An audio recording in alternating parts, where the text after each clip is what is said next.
Telugu cinema ఇండస్ట్రీలో అల్లు అర్జున్ ఒక పెను ప్రపంచనాన్ని సృష్టిస్తున్నాడు. ప్రస్తుతం ఇప్పటికైనా పుష్ప 2 సినిమాతో భారీ రికార్డులను క్రియేట్ చేస్తున్న విషయం మనకు తెలిసిందే. ఇక పుష్ప 3తో కూడా మరోసారి ప్రేక్షకులను పలకరించే ప్రయత్నం అయితే చేస్తున్నాడు. మరి ఈ సినిమా ఎప్పుడు రాబోతుందనే విషయాల మీద సరైన క్లారిటీ లేదు. కానీ మొత్తానికైతే పుష్ప 2తో ఇండస్ట్రీలో ఉన్న అన్ని రికార్డులను కూడా తిరగరాసే దిశగా ముందుకు దూసుకెళ్తున్నట్లు తెలుస్తుంది. పుష్ప 2 సినిమా ఒక పెను ప్రపంచనాన్ని సృష్టిస్తూ ముందుకు తీసుకెళ్తుంది. ఇక ఇప్పటి వరకు ఏ తెలుగు సినిమాకి రానంత గుర్తింపు ఈ సినిమాకి వస్తుండడం నిజంగా గొప్ప విషయమనే చెప్పాలి. ఇప్పటి వరకు పాన్ ఇండియాలో భారీ సక్సెస్ ని సాధిస్తూ ముందుకు దూసుకెళ్తున్న ఈ సినిమా మరికొన్ని రోజుల్లో మరిన్ని రికార్డులను బ్రేక్ చేసి దిశగా సాగిపోవడం అనేది నిజంగా ఒక గొప్ప విషయమనే చెప్పాలి. అయితే ఇప్పటివరకు చాలా మంది హీరోలు పాన్ ఇండియాలో ఏ సినిమాలను చేసినా కూడా వాటి వేటికి రాని గుర్తింపు అయితే పుష్ప 2 సినిమాతో వస్తుంది. అలాగే అల్లు అర్జున్ యాక్టింగ్ కి కూడా నేషనల్ లెవెల్లో గుర్తింపు రావడం అనేది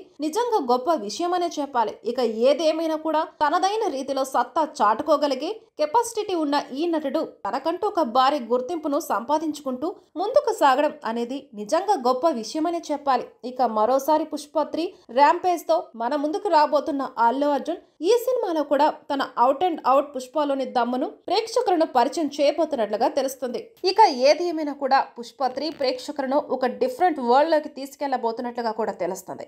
ఇక పుష్ప 2 సినిమా క్లైమాక్స్ లో జగపతి బాబు తమ్ముడి కొడుకును చంపడంతో పుష్ప 3 కోసం జగపతి బాబు విలన్ గా మారబోతున్నట్లుగా కూడా తెలుస్తుంది. అయితే జగపతి బాబు జాల్ రెడ్డి క్యారెక్టర్ల మీదని పుష్ప 3 సినిమా కథను నడిపించబోతున్నట్లుగా తెలుస్తుంది. మరి వీళ్ళిద్దరూ కలిసి ఎలాంటి ప్లాన్ వేసి పుష్పను చంపడానికి ప్రయత్నం చేస్తున్నారనేది కూడా తెలియాల్సి ఉంది. ఇక ఏది ఏమైనా కూడా పుష్ప 3 మాత్రం నెక్స్ట్ లెవెల్లో ఉండబోతుందనే వార్తలైతే వినిపిస్తున్నాయి. ఇక ఈ రెండు పాటలతో సూపర్ సక్సెస్ లను అందుకున్న ఈ కాంబినేషన్ మరోసారి పుష్ప 3 కోసం కలవబోతుండడం నిజంగా గొప్ప విషయమనే చెప్పాలి. ఇక పుష్ప కథ విషయానికి వస్తే సిండికేట్ లో రారాజుగా వెలుగొందుతున్న పుష్పను ఏమీ లేని ఒక జీరో స్టేజ్ కి తీసుకురావడానికి జగపతి బాబు జాల్ రెడ్డి ప్రయత్నం చేస్తూ ఉంటారు. మరి ఈ క్రమంలో పుష్ప కిందకి దిగదారుతాడా లేదా తన స్టామినాను చూపిస్తూ ఇంకా గొప్ప స్టేజ్ కి వెళ్తాడో ఏం జరుగుతుందో అనే పాయింట్ మీదనే ఈ సినిమా కథ నడవబోతున్నట్లుగా తెలుస్తుంది.